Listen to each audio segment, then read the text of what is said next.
Phasmophobia is a fun game.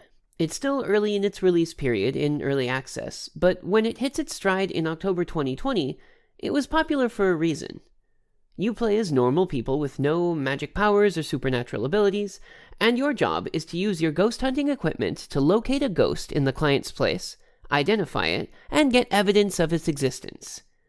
As a part-time job, it even pays a half-decent wage, so long as you don't get murdered by the ghost in the process. There are 12 different types of ghost in the game at present, and each of them has a different mythological or folkloric origin. So let's talk about them. The word spirit is a vague term because it kind of just means ghost in the common lexicon. However, there's more to it than just that. Originally, the word comes from the Latin spirare, which means like breath or breathing. The word doesn't necessarily connotate the essence of someone who has died, though that is a sort of common meaning that's taken right now. Theoretically, anything that is usually imperceptible to the human eye and has no physical form but has some sort of intelligence counts as a spirit. This is why many religions and folkloric systems have things like the spirit of the lake, which is not a dead person whose remnant energy lives in the lake, but rather a sort of collected intelligence in the form of a being who follows different rules of reality than we humans do. Take, for example, religions that have animism as one of their tenets. They ascribe a soul or a spirit to literally every object. So not all of them can be dead people, surely. In-game, the journal says that spirits are the most common ghost, though that claim does not seem to be entirely true because mathematically you have a 1 in 12 chance to get any ghost, and spirits are not weighted more heavily in that set of variables. They're said to have no real strengths or weaknesses, and they can exhibit any number of different characteristics, whether they're shy or bold. This sort of falls in line with the name spirit itself, since it's so vaguely defined, and it doesn't really follow any specific patterns, except for one. It's more affected by smudge sticks than any other ghost types are, by double the amount of time that they're affected. This could come from the fact that the idea that smudge sticks are made from materials like sage or other cleansing things, and burning them in a location is said to banish the evil spirits. Well, you can't really banish these ghosts because in-game they can't really be banished, so to speak, but it will at least throw them back a little harder. The prevailing, neo-witchcraft, neo-pagan idea for smudge sticks, for a lot of people at least, is that they'll just work on anything. The journal says that this kind of ghost is often found near one of its hunting grounds after an unexplained death. This does track with a lot of modern ghost lore, where the sort of ethereal remains of a dead person might show up near where the death occurred. You have things like static repeaters, and manifestations of ghosts that have died in a specific area. All in all, it's a pretty generic ghost. This one has some different etymology, as the first time that we actually see it in writing was in a 1513 translation of the Aeneid in Middle Scots, which was a language used in lowland Scotland from the early 1500s to about 1700. In this translation, the word wraith is put side by side with the word ghost, which sort of implies a distinction between the two ideas, or rather, that a wraith is something that a ghost has. The line in question here is, "Such as that, they say, in diverse places, the wraiths walk of ghosts that are dead." And then later also, "Thither went this wraith or shade of Aina, that seemed all abased, fast to flee." Luckily, this sort of makes a distinction between wraith and shade as well, because the shade is also another type of ghost in the game, which makes it so that we can differentiate them mythologically too.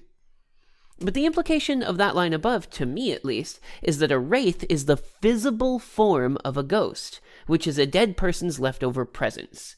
This means that a wraith is closer to like a glamour cast by a dead person than to a distinct type of paranormal entity itself, but in-game it's definitely its own distinct thing. In the journal, they're said to be the only ghost that can fly, which is to say that they do not leave footprints when they travel. So if they travel over salt, they won't leave footprints in it, which is unfortunate.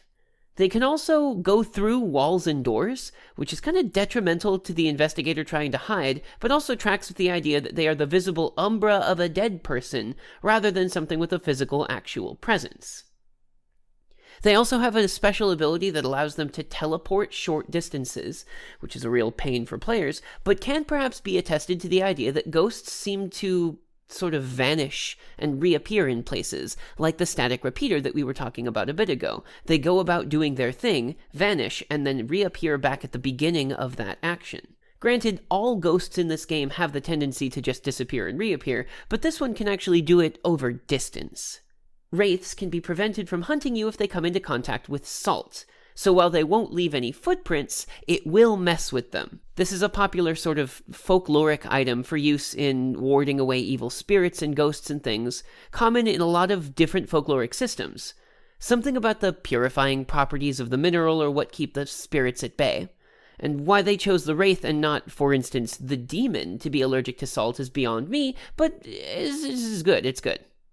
They are the most incorporeal ghosts in the game because of these abilities.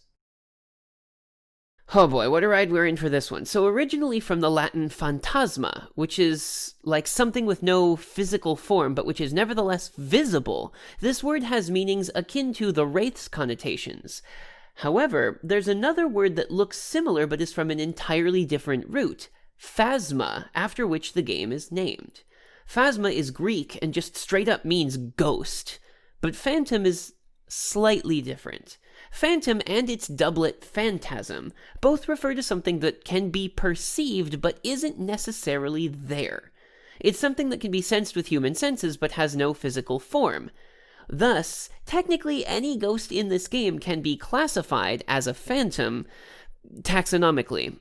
But within universe, it's different. The distinction of it being a ghost of some sort comes from as early as the 14th century, and having the form but not the substance of a real thing is attested to 1707. What's fun about this ghost type is that it, at one time, and apparently no longer as of this recording, had the special ability to manifest with the character model of one of your teammates, including possibly you. And looking at it dropped your sanity faster than other ghosts. So it might manifest and you see one of your teammates just kind of chilling or walking around, and you look at it and your sanity drops and then they just disappear. This tracks exactly with the definitions that we established, where it's something that's perceived but not really there. You might see one of your friends walking towards you, but then you blink and they're gone. That's a phantom. More accurately, we would probably call it a hallucination, but hallucinations were attested to being many, many things in the past, not limited to apparitions of the dead. Phantoms are weak to having their picture taken. Perhaps this is a little bit of a Fatal Frame reference, but it also is a possible reference to the phantom not actually being real, so anything that provides hard proof of its existence makes it a contradiction. And reality sort of hates it when its own rules are contradicted, so the phantom will disappear when its photo is taken, but it won't stop the hunting phase. Why it is disturbed by the act of taking a photo of it could also be rooted in the superstition surrounding cameras being said to steal souls and imprison them in the film, which has its roots in similar myths about mirrors containing the souls of those who look in them.